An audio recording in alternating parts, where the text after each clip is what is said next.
Hey, what's going on, Airsofters? This is Deranged Professor for Deranged Airsoft Speaking, and today I want to show you our loader, the Odin Innovations M12 Sidewinder, which is a speed loader for your standard M4 mid-cap magazines.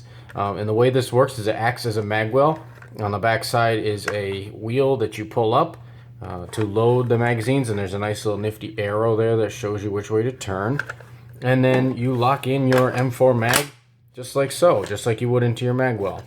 To release it when it's done loading, push the mag release and you're done.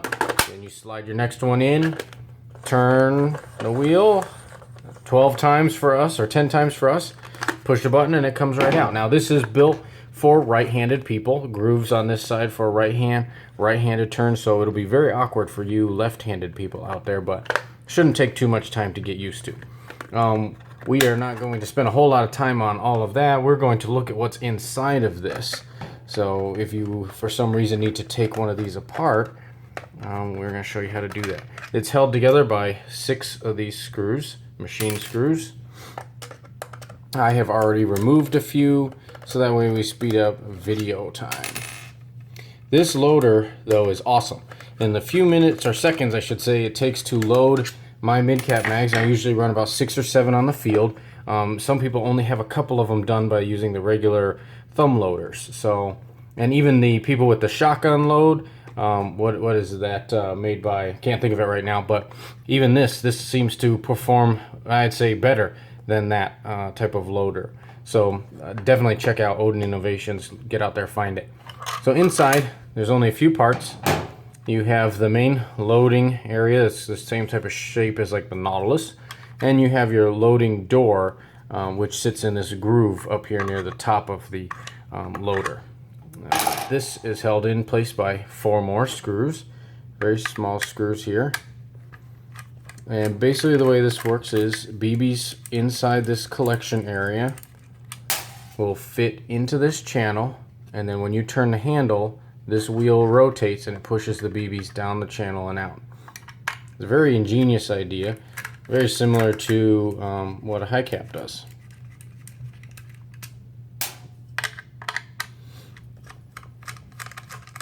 I just take these screws out, and we have not had any problems. We have not had to open this loader up and clean out dirt and grime and all that kind of stuff. It's been working fine and flawlessly. We haven't had any problems with it.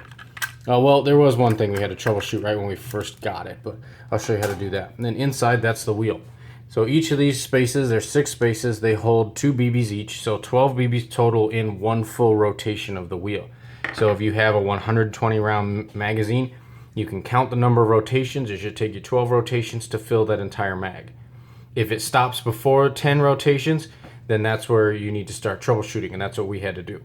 So when we first got this, our problem was this has a built-in clutch. So as you turn the wheel, once it loads and senses that the magazine is loaded, the wheel spins freely without any BBs being loaded in. Our problem was when we counted the rotations, so we started off in this one, and we counted the number of times it went around, we were shy of 10, and these are 120 round mags. So what was happening was this clutch was too loose or too sensitive. So what we had to do is just gently tighten down this screw by turning it clockwise to your right. What we did then is we counted the number of rotations. Once it got to 10 rotations, this clutch then enacted and we could spin freely without over pressurizing the mag with BBs. If you have the opposite effect, let's say you turn it and you have hit 110 and then the wheel stops and you're pushing but the clutch is not engaging, then what you need to do is just take this nut and loosen it, turn it that way to the left, counterclockwise, ever so slightly enough to where the clutch begins to engage. That way you don't jam the BBs down it. You don't want to be putting excessive force on this when you're loading your BBs. That was the only problem that we've had with this loader, was just that little troubleshooting on getting that tension adjusted just right for our mags, and it has worked perfectly ever since. We have absolutely no problems with this loader. It's awesome. So get out there, buy the Odin Innovations M12 Sidewinder. Make sure that you have it in your gear bag. You will be the envy of all players on the field who use mid-caps and don't have one of these loaders. Absolutely love it. Fits in a really nice, it can fit into a pouch on your belt, onto your backpack, whichever you need. You can carry it into the game. be out with rounds, pull it out, and be back up in a matter of seconds with this loader, the Odin Innovations M12 Sidewinder. Make sure you get out there and buy it. Like us on our Facebook page, check us out on YouTube. But this has been just a quick disassembly and troubleshooting of the M12 Sidewinder by Odin Innovations. I'm Deranged Professor. I'll see you out on the field, and we'll check you guys out later.